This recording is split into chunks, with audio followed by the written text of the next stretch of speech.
नमस्कार बच्चों, welcome to our channel education point.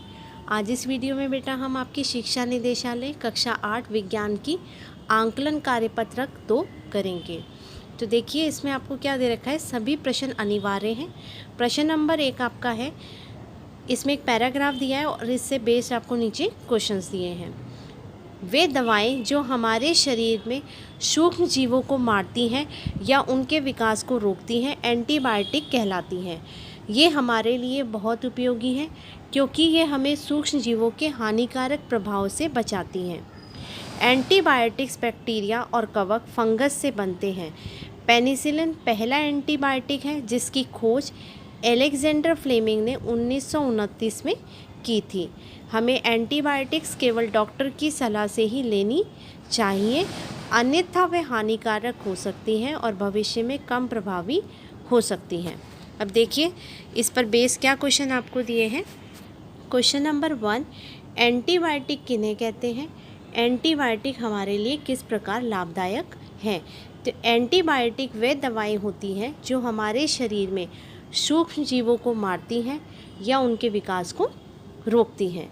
और उपयोगी, यह हमारे लिए बहुत उपयोगी है क्योंकि यह हमें सूक्ष्म जीवों के हानिकारक प्रभाव से बचाती हैं।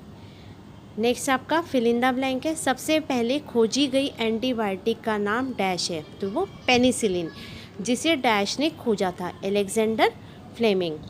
क्वेश्चन नंबर 3, 2 एंटीबायोटिक के उदाहरण दीजिए। तो यहाँ दे देंगे आप पेनिसिलिन और स्ट्रेप्टोमाइसिन। क्वेश्चन नंबर 4, हमें केवल डॉक्टर की सलाह के बाद ही एंटीबायोटिक क्यों लेनी चाहिए? हमें एंटीबायोटिक डॉक्टर की सलाह से ही लेनी चाहिए, अन्यथा वे क्या हो जाएंगी, हानिकारक हो सकती हैं और भविष्य में कम प्रभावी हो सकती हैं। क्वेश्चन नंबर 5 आपका है, जीवाणुओं और विषाणु से होने वाली एक एक बीमारी का नाम लिखें।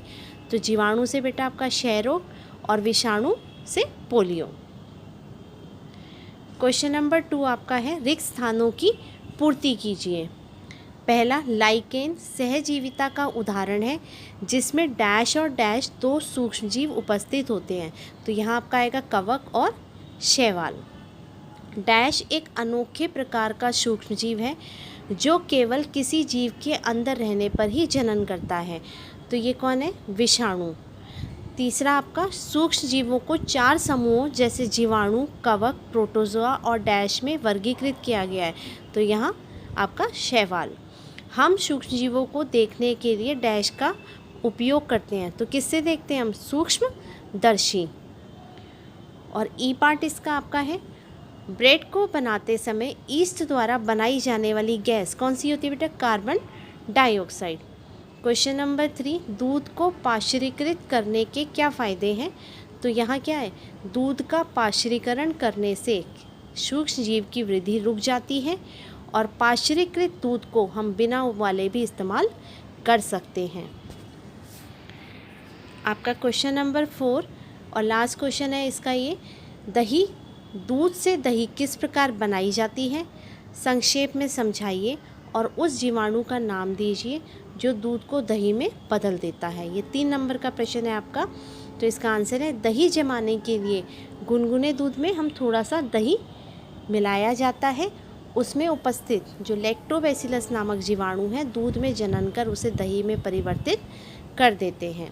तो यहाँ कौन सा जीवाणु है, लैक्टोबैसिलस। आज के लिए इतना ही, अब हम नेक्स्ट वीडियो में मिलेंगे। Till then take care, bye.